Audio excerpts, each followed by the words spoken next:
Welcome, everybody, to another episode of Connected by Community, brought to you by Ballantine Capital Advisors. I'm Anthony Kolincheko, one of your hosts. With me is Cameron Cannon, and I have Cody and Austin with the Bennett Brothers. Welcome. Sir. What's going on, guys? How are you doing? Good. Thanks for joining us. Before we get into your band, why don't you both tell us a little bit about yourself? I'll let you go first. Well, I guess we start from the beginning then, right? Yeah. So I grew up, had a somewhat interest in music, but I think my focus was more on sports and stuff growing up. And then after high school, I realized I could play a little guitar and get something out of it, So I went to college for about a year, and that didn't work out too good. I wasn't very focused on that and didn't know quite what I wanted to do. So after that, I went and worked for a little while and then realized that, hey, I might not want to do that the rest of my life either. So I started playing around and then figured out I could sing a little bit. Hey, I might try to make some money off of this. A little bit. Yeah. And that's where I found this guy. Yeah, we met at the pier in Clemson. But I grew up in Seneca, which is kind of near the Clemson area. My grandparents kind of, not forced, but put me into drum lessons whenever I was a kid. And so I went on to middle school and high school. I played in the drum line for a year, 2 years, and then moved to Clemson, and then that's where I met him. And so I'm right now a fifth year at Clemson, so I'm supposed to be graduating in the spring. Well, I have to tell you a little story, and I don't think Cameron knows this. Growing up, I played the saxophone, so if you need a saxophone, it's been a while, but I think I could pick it up. Yeah. We actually had one of my old friends come to a gig and play the saxophone for us. What song did we do? It was I think it was Turn the Page. Turn the Bob Page. Seger. Yeah, and it was perfect for it. Yeah, awesome. So the saxophone is big in our family. I have a ton of cousins that play the saxophone and play in bands, and it's pretty cool. I'd be willing to bet you're not very good at it. I am not. I was the cousin that was not very good at it, but I did it. Hey, there ain't nothing wrong with that. Yeah. So you also have two other band members. Correct. Yeah, My little brother Candler and his buddy Carlos. They went to school together, so it was kind of easy for us to connect with them. Well, really easy for me to connect with his brother. Yeah. But him knowing that kid, Carlos, coming from school was actually a lot easier for us getting together and forming the rest of our band. So what instruments are they playing, and So who's the lead singer? I lead sing and play rhythm guitar, and my brother's lead guitar. Carlos is bass guitar, and we got Cody over here on the drums. Shredding it. Oh, yeah. And we actually just got our bass player 2 months ago, Carlos. So he definitely added a new sound to the band. We've been trying to learn how to create space for him, which is one of those music terms where if originally we were doing a 3-piece, so him and Candler would have to sit there and play the bass notes while they played, and now they can't do that, or else it overrides our bass player. So definitely never even knew that was it's definitely a I thought you guys just go up there and just kind of put it together. I mean, we kind of a lot of thought goes into it. There's a lot behind it. Well, tell us a little bit more about the band. How long have you guys been around doing it? What are some shows you guys have done? Kind of some of the basics. So I think the first show we did was Louis and Anderson. Yeah. That was I've been to Louis before. Year. March 2 years ago. Was it 2 years ago? Or it was, I think it was last year, March 2021. Yeah, okay. So we've been doing this about a little over a year and a half, I'd say. Yeah. Somewhere around nice. there.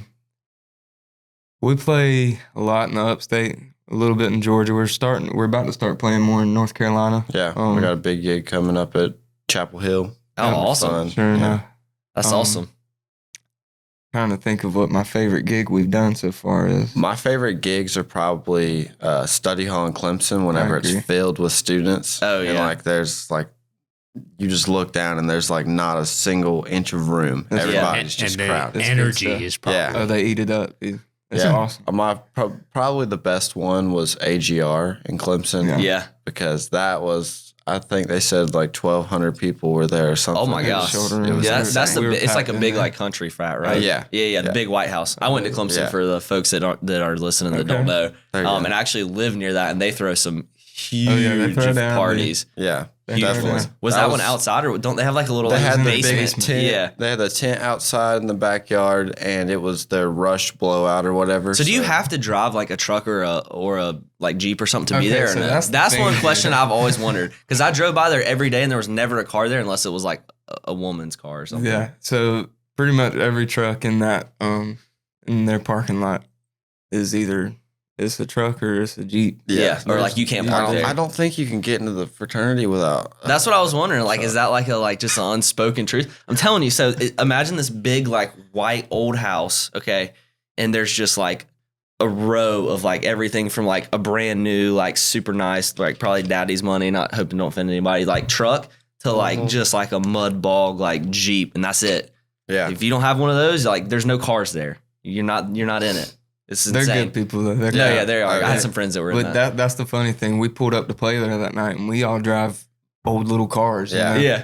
So we just looked out of place. When we pulled up. yeah. But then you started playing, and they're like, all right, yeah. these guys, They're like, these all right, guys yeah, are they legit. They're can supposed they to can be hang here. out with us. Yeah. Yeah. So what type of music?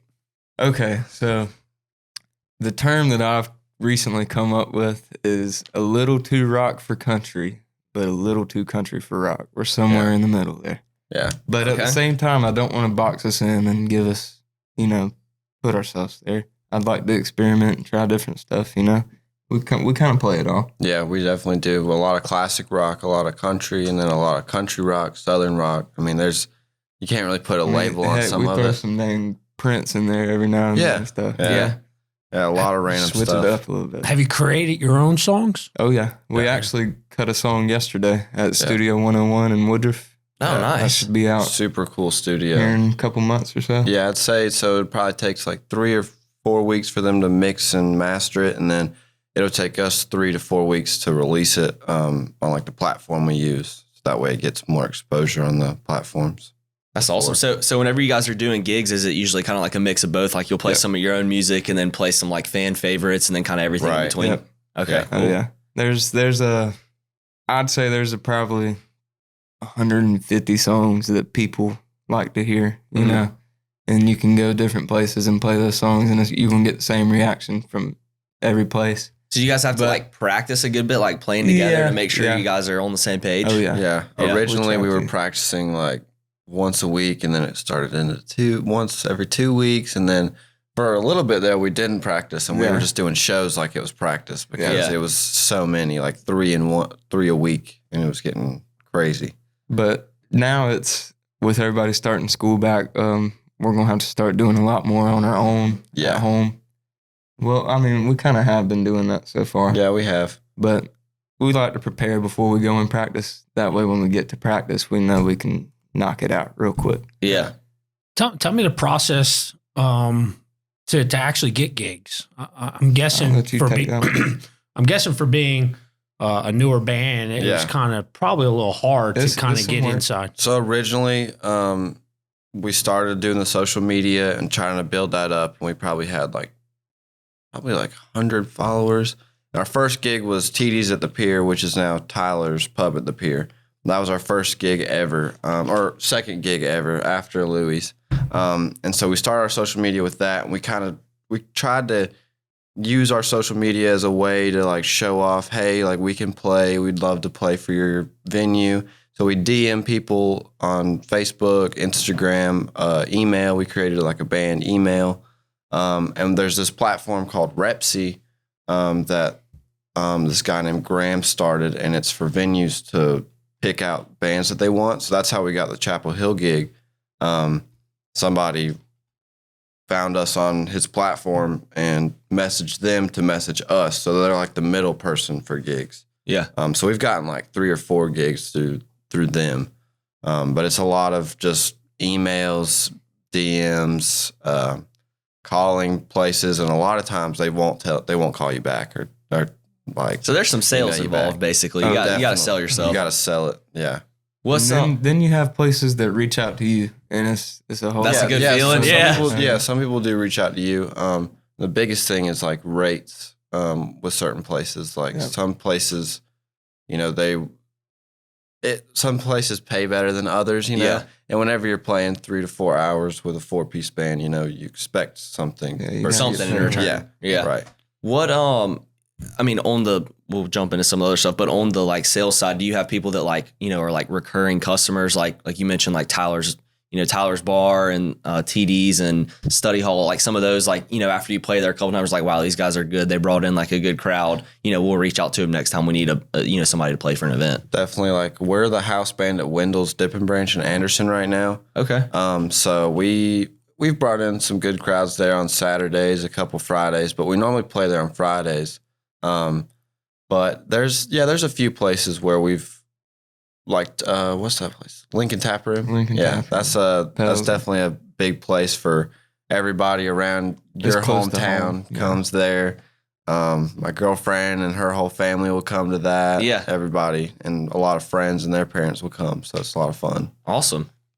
What's sort of your niche? Is it more bars or do you do corporate events? Well, we do a lot of bars, and then we do a bunch of family places too. you know, where We've done private parties. and those are fun too. I enjoy those because we usually play from like 6 to 8 and get to go those are home nice. and get to bed. The bars are more of the later scene. Yeah, 10 to 2 and get you- home at 4 a.m. and Yeah, we've played a bunch of festivals too, though, which have been those are nice. Yeah, 'Cause you only play for like an hour and a half, and you get the exposure you need in that time frame. How does that work whenever you guys have like a Friday event? Is it, you know, like you got to start preparing, like kind of, I mean, you start at 9 technically, but like you're there before that setting stuff Yeah. up. And so basically, depending on where we're playing, if we have to bring our own speakers and equipment and stuff, we'll usually get there, I'd say 2 hours early. Yeah. Mhm. Just to make sure we got enough time to get everything together and set up and be ready. Yeah, and originally it would always take me the longest to set up because the drums are a pain to set up. I Yeah. mean, they got to lug them around. a lot of yeah. stuff, and now we got the 2 big speakers with us, and like the mixer and all these So cords. it's a lot of stuff. I mean, we started from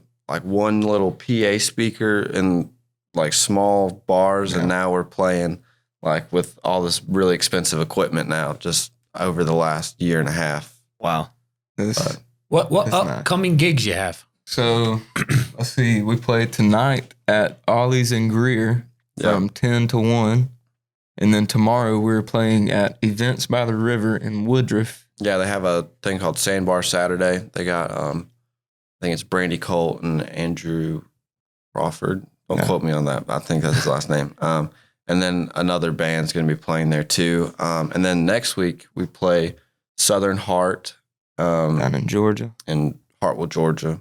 And that's the only out-of-state gig we've had in the past 2 years, pretty Yeah. much. And then the next day we'll be playing at Study Hall on Saturday, which that'll be fun. that's when Oh, all yeah. the students are back too, the syllabus week or whatever. Yeah. the first So they're weekend. going to be out. They're Yeah. gonna be ready to go. they're gonna be Nobody's doing the syllabus. That's right. Yeah. That's right. Well, I'm guessing with football season coming up, Yes, you sir. probably have some Oh, yeah. Yeah. gigs lined up Yes, for sir. tailgating and We haven't got an actual tailgate gig yet, but we have gotten TDs downtown, which that's normally a pretty good crowd during Tyler's football too. season. Oh yeah, we are doing Tyler's twice. We're gonna be there for the South Carolina game this year. Parking lot parties. He's gonna do a big parking lot party for that because it's at home. So that'll be Man, that'd be fun. I have a little trailer, and we were talking last night. Some of my buddies and my wife, we're trying to find like a tailgate spot, but like that'd be sweet. Get a tailgate spot and Oh, have yeah. like a band. Like Get a band. That'd Hey, be just legendary. just call us. Yeah, I'm gonna have to do that. Yeah, that'd be fun. So you mentioned you just wrote a new single. Right. What was the inspiration? Okay, so basically, What's the name the of it song's too? called Slow. Basically, my idea of it was just kind of it kind of describes the atmosphere and just the way everybody lives where I'm from. Everybody takes their time. They don't get worked up about stuff, and they just try to enjoy life. You know, they take it slow.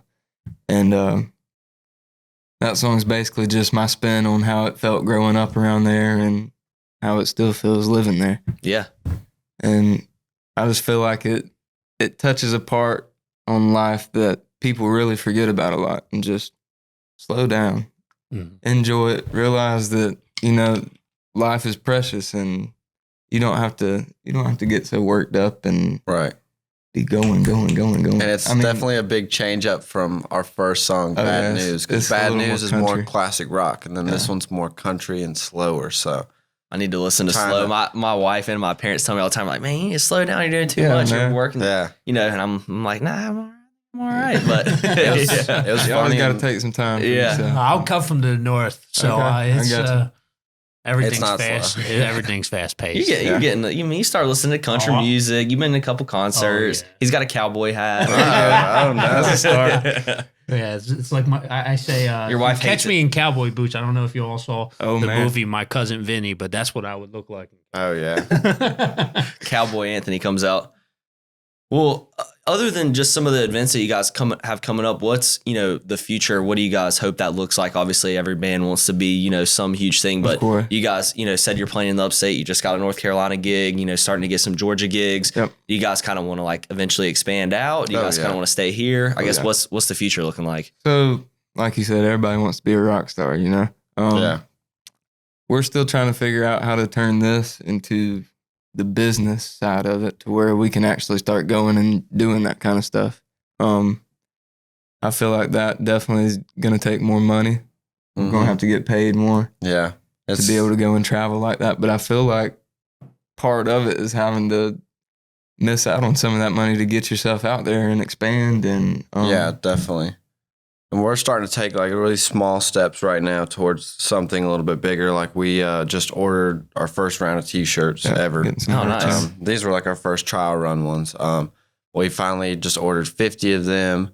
And then whenever we do that, like at our merch tables, we'll have like an email list sign up. So we're going to start doing that.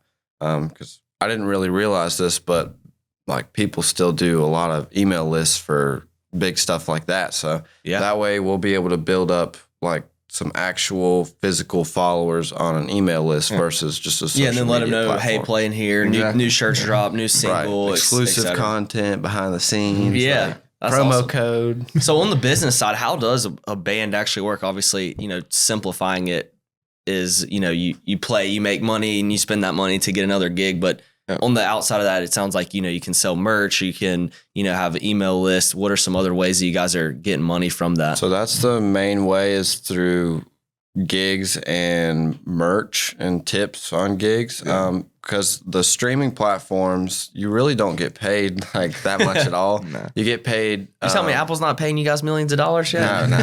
it's like 0.003 for one stream. I think that's maybe Spotify. So you got to get like And that was with millions three of people. streams. So if you have 1,000 streams, that's what, $3? Something like yeah, that. Yeah. $3. So I mean, you're not making much off of that. Lord. Yeah. So these guys that are like Luke Combs, Morgan Wallen, they're making their money off gigs and then That- and then yeah, merch, The big and stuff shows like that. Yeah, and stuff like But that. I mean, yeah. I'm sure some of their songs are, getting some. Oh, yeah, they're money, still but that's getting not like money, they're but- but They're not from- making all their money that's off more. that. I'm sure more from like their record label instead of the streaming platforms. Gotcha. Yeah. On the money side, like you guys said, you've been buying new equipment. How expensive is that stuff? It's probably insane, right? Thankfully, I got two great sets of grandparents that have been very, very, very. What's the word? I'm looking for? Generous? Very generous Supportive. and Yeah, very Yeah. supportive. And they've done a lot to help us out. And we needed equipment for a long time, and we weren't making a lot of money. No. Splitting it between three people, if you wanted to make money, you couldn't go and spend it on that stuff. So Yeah. my grandparents finally offered. They said, "Well, we'll all go in together and help y'all out," and this made the biggest difference. That's awesome. Yeah, because we couldn't really play needed it. outside, and now we can. Yeah. Yeah. Like it's like all that big difference, and a lot of equipment that you order because we had equipment Yeah, we ordered had- for like 6 months on back order. on back order. Like everything's on back Oh order. yeah. We ordered some in-ears, which is like the little radio frequency packs that you put up and you Yeah, put your yourself. headphones Yeah. in so we can hear outside, inside, anywhere we are. We can practice with them. It was supposed to be 2-day free shipping, and now it's the end of September is whenever we get it. Jeez. So, Yeah. You gotta love supply chain issues. Oh, yeah. And we booked some gigs originally whenever we first had that equipment ordered, the big speakers, and we ended up having to like borrow it from people and stuff like that instead because it was on back order for so long. But yeah, equipment is expensive, and especially drum set stuff is expensive too. Oh, yeah. And that's all on you. Yeah, that's all me too. Oh, there's plenty to spend the money on. Yeah. Yeah. Plenty. It's awesome. Well, Cameron, you got a signature question? Yeah, so we always like to ask our guests, and you guys can both answer for yourself, but what makes you tick? Go first. I think what makes me tick is probably support from my friends and family and girlfriend, definitely. Awesome. I'd definitely say the good Lord and having an awesome support group behind us, friends, family, and girlfriend. They push us to keep going. And just knowing that there's an opportunity ahead of us, it's just going to take the right person to hear us, you know? And when that day comes, we'll be very happy. There you go. Yeah, for sure. Really. Well, tell our audience how they could follow you, listen to you, where y'all post it. Okay, so you can follow us at the Bennett Brothers on Instagram, Facebook, TikTok, and you can find us on Spotify, Apple Music, pretty much every streaming platform except for Amazon Music. And if they want to book a gig, they can DM us, they can go on our website, which is on a link on our platforms, and they can DM us. We have business cards. You can come to a show. We have QR codes that you can scan at our shows too, to find us. So we're pretty much, all you got to do is look up our name and everything's connected. Yeah, he stays posting our schedule You're and the our social flyers. media. Oh, yeah, dude. He's got it I'm covered. definitely the social He's got media it guy. covered. Yeah. Awesome. Well, thank you both for joining us. Of course. Yeah. Thanks for having us. Thank you for having us. Thank you to the audience. Go out and follow the Bennett Brothers. We appreciate you listening to us on Connected by Community, brought to you by Ballantyne Capital Advisors. Go follow us, like us on Facebook, all the social media, YouTube, all the social media platforms. Until we meet again, go make our community great.